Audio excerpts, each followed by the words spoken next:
Bonjour à tous, ravi de vous retrouver en cette belle journée. Nous sommes le mercredi 4 janvier. Un mot de météo avant de démarrer cette édition pour vous dire que la tempête a lavé le ciel. On a actuellement un joli ciel bleu sur la métropole lilloise et bien évidemment on fera un point plus complet juste à la fin de ce flash.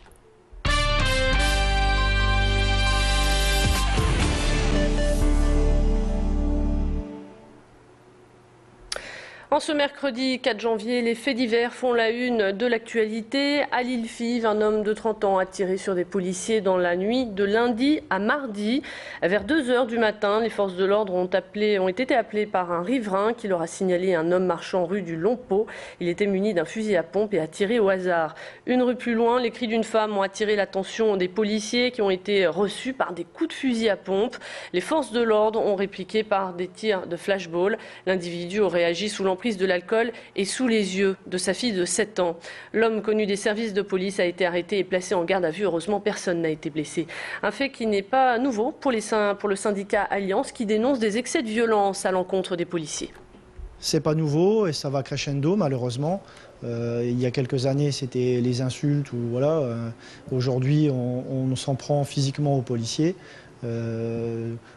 Sur les récentes manifestations de violence urbaine, on a constaté des tirs, des actions violentes contre les policiers. Et là, au jour le jour, les policiers doivent maintenant faire extrêmement attention lorsqu'ils interviennent parce qu'ils peuvent avoir affaire à des gens qui n'hésitent pas à s'en prendre à eux. Et puis toujours dans la rubrique faits divers, concernant le drame de Wattignies, de nouveaux éléments viennent de nous parvenir. Selon l'autopsie pratiquée, l'homme retrouvé dans sa baignoire est mort noyé. D'autres examens sont en cours, notamment toxicologiques. Sa mère, âgée de 66 ans, qui s'était accusée du meurtre, puis rétractée, a été mise en examen pour homicide volontaire. Les relations entre mère et fils étaient connues pour être difficiles. À Tourcoing, le premier bébé de l'année s'appelle Dario. Il est arrivé le 1er janvier en fin d'après-midi. L'accouchement a eu lieu à l'hôpital Dron où tout s'est bien déroulé. Les parents peuvent maintenant se reposer et profiter du petit Dario. Sachez que 2011 a vu naître de nombreux bébés. La France reste donc la championne d'Europe de la natalité. Un phénomène qui pourrait bien se poursuivre pour 2012. Pierre Beauvillain a rencontré pour nous l'heureuse maman et elle nous présente ses 4 kilos de bonheur. Regardez.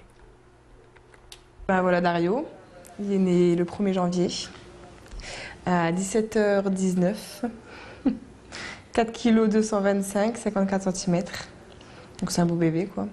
Super accouchement et super grossesse aussi. Voilà. Dès que j'ai accouché, après un quart d'heure après on dit que c'était le premier bébé. C'est une fierté quand même quoi, mine de rien, ça fait plaisir. Puis Balo, il fait sa petite star.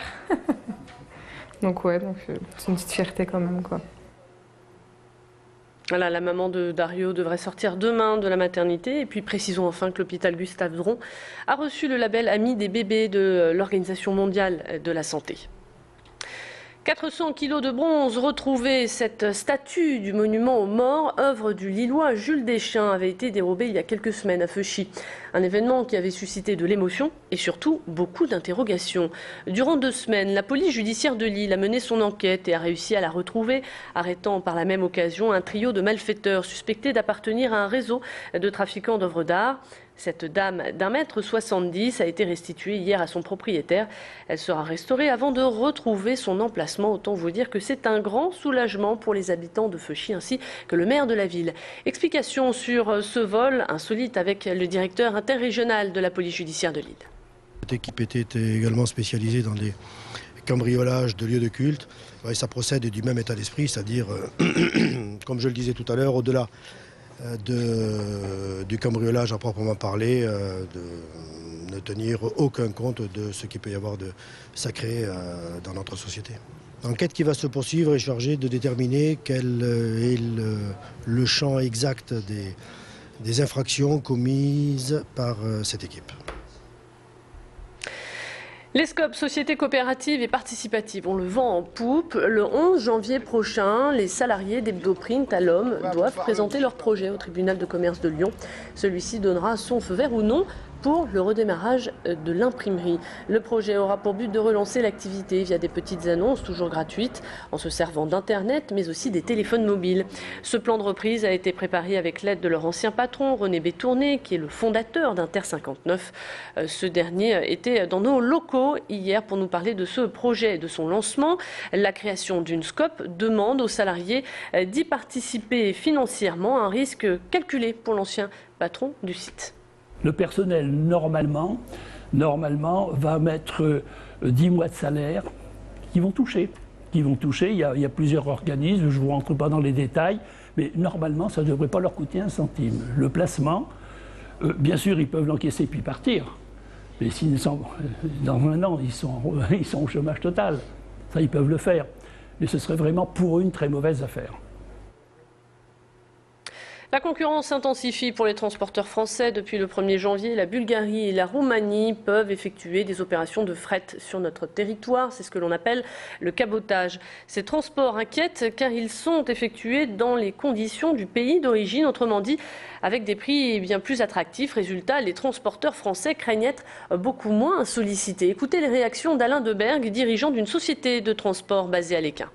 En France, nous avons un temps de service qui calcule le temps rémunéré, alors que dans tous les autres pays d'Europe, c'est un temps de travail. À partir de là, on a déjà un handicap. Ça, c'est le premier, mais qui est de coordination sociale. Le deuxième, c'est que naturellement, notre pays a une rémunération plus importante que dans d'autres pays de l'Est. Et la dernière des concurrences qui arrive avec les deux autres pays, les salaires ne sont pas du tout à la même hauteur. C'est la fin de cette édition. Restez avec nous. On prend tout de suite des nouvelles du ciel.